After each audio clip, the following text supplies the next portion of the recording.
Danas pečem oradu u krupnoj soli i prije pečenja ću da stavim unutra par komadića limuna i bijeli luk.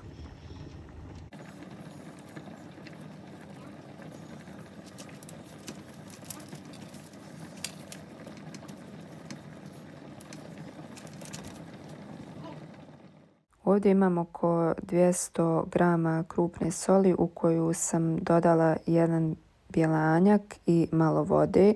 To ću sve zajedno da sjedinim i tom smjesom ću da obložim ribu.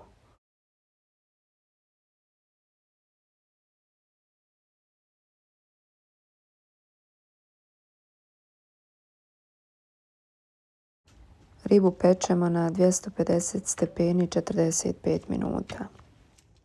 Sos sa pečene ribe odstranimo na ovaj način.